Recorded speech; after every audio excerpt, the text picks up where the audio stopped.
YouTube பத்தின ஒரு tricks தான். ஓகே, என்ன ட்ரிக்ஸ் அப்படின்னா யூடியூப்ல வந்து ஹேண்டில் நேம் சொல்லுவோம். ஓகேவா, இந்த ஹேண்டில் நேம்னா என்ன, அது என்ன பர்பஸ் யூஸ் பண்ணுது, பட் அதை நம்ம எப்படி எடிட் பண்றது, பட் அதில் நம்ம சேஞ்ச் பண்றதால நம்மளுக்கு என்ன பலன், ஓகேவா, அதை பத்தி தான் பார்க்க போறோம். சரிங்க சார், அந்த ஹேண்டில் நேம் சொன்னீங்களா, அது எதுக்காக அப்படின்னா நீங்க உங்களோட சேனலுக்கு கீழே பார்த்தீங்கன்னா இந்த மாதிரி நேம் வந்து ஷோ ஆகும். ஓகேவா, உங்களோட சேனல்ல கீழே வந்து ஷோ ஆகும். இந்த நேமை தான் வந்து நம்ம ஹேண்டில் நேம் சொல்லுவோம். இந்த ஹேண்டில் நேம்னா என்ன அப்படிங்கிறீங்கன்னா இது வந்து உங்களோட சேனலை ஒரு யூனிக்கா காமிக்கிறதுக்காக தான். ஓகேவா, பட் நீங்க வந்து இப்போ உங்களுடைய சேனல் நேம் வந்து பார்த்தீங்கன்னா என்னோட சேனல் நேம் வந்து தமிழ் சேன், பட் அதுவே கீழே அந்த ஹேண்டில் நேம் அட்டு போட்டு தமிழ் சேன் போட்டுக்கல, பட் என்னோட சேனல் நேம் வந்து பல பேர் வச்சிருந்தாலும் அந்த சேனல் நேம் போட்டோம்னா அது ஃபுல்லாகவே ஷோ ஆகும். அவங்களோட சேனல் எல்லாமே எனக்கு ஃபுல்லாக காமிக்கும். பட் அதுவே என்னோட ஹேண்டில் நேம் நான் போட்டேன் அப்படின்னா என்னோட சேனல் மட்டும் தனித்துவமாக தெரியும். ஓகேவா, அதுக்காக தான் இந்த ஹேண்டில் நேம் வந்து யூஸ் பண்ணுறது. ஓகேவா, பட் உங்களுக்கு என்ன புரியலன்னு நினைக்கிறேன். நான் வந்து உங்களுக்கு பிசிக்கலாக எப்படின்றத காமிக்கிறேன் பாருங்க. பிசி வந்து ஓப்பன் பண்ணிடுறேன். பிசி ஓப்பன் பண்ணிட்டு கூகுள் க்ரோம் ஓப்பன் பண்ணிட்டு இதில் வந்து என்னோட மெயில் ஐடி வந்து லாகின் பண்ணிட்டு என்னோட யூடியூப் சேனல் லோகோ கிளிக் பண்ணி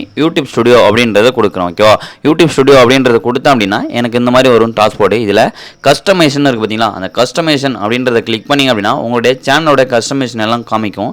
இதில் பேசிக்ஸ் இன்ஃபர்மேஷன் இருக்குல்ல, அதை வந்து கிளிக் பண்ணிங்க அப்படின்னா இங்கே தான் வந்து உங்களுக்கு காமிக்கும். ஹேண்டல்னு இருக்குது பார்த்தீங்களா, இந்த மாதிரி ஹேண்டல்னு இருக்கும். உங்கள் சேனல் நேமு கீழே இருக்கிறது வந்து ஹேண்டல் நேம். ஓகேவா, இப்போ இந்த ஹேண்டல் நேமோட யூஸை பற்றி தான் பார்க்குறோம். இந்த ஹேண்டல் நேம் கீழே யூஆர்எல் ஒன்று வரும். அப்புறம் ஓகேவா, இப்போ இந்த ஹேண்டில் நேம் கீழே இருக்க அந்த யூஆர்எல் வந்து காப்பி பண்ணி நீங்கள் வேறு ஏதாவது ஒரு நெக்ஸ்ட் நியூ பேரில் ஓப்பன் பண்ணி அதில் போய் ஜஸ்ட்டு பேஸ்ட் பண்ணிங்க அப்படின்னா உங்களுடைய சேனல் வந்து உங்களுக்கு ஷோ ஆகும். ஓகேவா, இந்த ஹேண்டில் நேம் யூஆர்எல் கூட எங்கன்னா நம்ம ஷேர் பண்ணி இது பண்ணிக்கலாம்.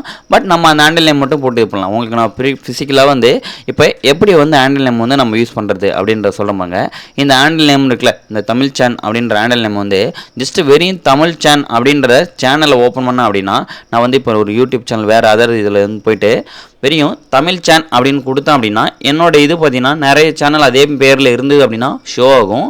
அப்படி இல்லை அந்த நேமில் யாரும் இல்லை அப்படின்னா நமக்கு வந்து அந்த யூனிக்காக மட்டும் வரும். இப்போ வந்து இந்த ஹேண்டில் நேம் வச்சு நான் யூஸ் பண்ணுறேன். ஓகேவா, இப்போ ஹேண்டில் நேம் வச்சு யூஸ் பண்ணோம் அப்படின்னா என்னோட சேனல் தான் ஃபஸ்ட்டே வரும். ஓகேவா, நான் என்ன ஹேண்டில் நேம் கொடுத்துருனோ அதுதான் எனக்கு சேனல் நேம் வரும். இதை நான் சப்ஸ்கிரைப் பண்ணி தலைன்னு வந்திருக்கு. நான் வேறு ஒரு சேனல் எடுத்துகிறேன். இதில் பாருங்கள், டிசி ஷார்ட்ஸ்னு இருக்குல்ல சேனல் நேம், இந்த சேனல் நேமை நான் காப்பி பண்ணிவிட்டு சர்ச்சில் போயிட்டு சர்ச் பண்ணுறேன். சர்ச் பண்ணேன் அப்படின்னா எனக்கு ஃபஸ்ட்டில் வந்து பார்த்தீங்கன்னா என்னோட சேனல் நேம் வரல. அங்கே பாருங்கள், டிசி ஷார்ட்னு ஏதோ இருக்குது. பட் கீழே ஸ்க்ரோல் பண்ணோம் அப்படின்னா அங்கே பாருங்கள் நிறைய டிசி ஷார்ட்ஸ் வந்து சேனல் நிறைய இருக்குது.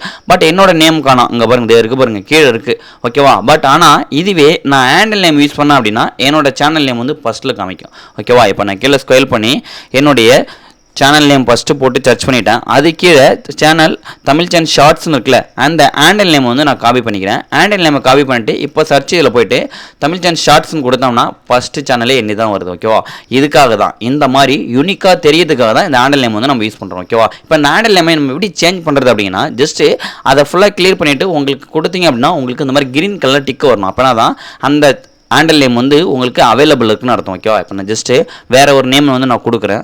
கொடுத்துட்டு செக் பண்ணி கூட காமிக்கிறேன் பாருங்கள். இப்போ பாருங்கள், இந்த நேம் கொடுத்துட்டுனா இங்கே பாருங்கள் ஒரு ரெட் கலர் மாரி ஒரு எரர் வருதா. இதில் என்னென்னா this handle is not available. இது வந்து ஆல்ரெடி இந்த ஹேண்டில் நேம் வந்து யாரோ யூஸ் பண்ணிட்டாங்க. பட் நீங்கள் யூஸ் பண்ணணும் அப்படின்னா உங்களுக்கு வேணால் நான் அதை கொடுத்துருக்கேன் பாருங்கள். ஹேர் த அவைலபிள்னு சொல்லி கொடுத்துருங்களா, இந்த 10.8.1 போட்டிருக்கல, இந்த மாதிரி ஹேண்டில் நேம் வந்து நீங்கள் வேணால் யூஸ் பண்ணீங்கன்னு சொல்லி அவங்களே ப்ரொவைட் பண்ணுறது. இல்லை சார் எனக்கு இந்த மாதிரி எனக்கு ஹேண்டில் வேணாம், பட் நானாக இது பண்ணணும் அப்படின்னா ஜஸ்ட் நீங்கள் அதில் கிளிக் பண்ணி பண்ணிக்கலாம். பட் இது சேவ் பண்ணணும் அப்படின்னா இந்த பப்ளிஷ் தான் கொடுத்து சேவ் பண்ணணும். ஓகேவா, நீங்கள் ஹேண்டில் நேம் எத்தனை டைம் எடிட் பண்ணாலுமே இங்கே பப்ளிஷ்னு கொடுத்து தான் சேவ் பண்ணணும்.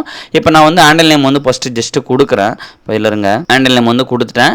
இதை வந்து நான் கொடுத்துட்டு அதுக்கப்புறம் சேவ் பண்ணிக்கலாம். பட் எனக்கு சேனல் நேம்லேயே எனக்கு வேணும். பட் இந்த மாதிரி எனக்கு சேனல் நேமே கொடுத்தா வரல சார் அப்படின்னா அஃபிஷியல்னு சொல்லி போட்டுங்க. ஓகேவா, அஃபிஷியல்னு போட்டோடனே க்ரீன் டிக் வந்துச்சு. அப்போ இந்த மாதிரி க்ரீன் டிக்கு வந்ததுக்கப்புறம் தான் நீங்கள் கொடுத்து சேவ் பண்ணணும். ஓகேவா, அதை மூலம் நல்லா தெரிஞ்சுங்க. சரி, இந்த ஹேண்டில் நேமில் ஒரு சின்ன ப்ரொசீஜர் கொடுத்தாங்க. என்ன பண்ணால் choose your the unique with handle name letters and number. நீங்கள் நம்பரும் யூஸ் பண்ணலாம், லெட்டரும் யூஸ் பண்ணிக்கலாம். You can the change your handle back within the 14 days. இது நீங்கள் சேஞ்ச் பண்ணணும் அப்படின்னா இப்போ ஒரு டைம் சேஞ்ச் பண்ணிட்டீங்கன்னா 14 days கழிச்சு தான் பண்ணணும்.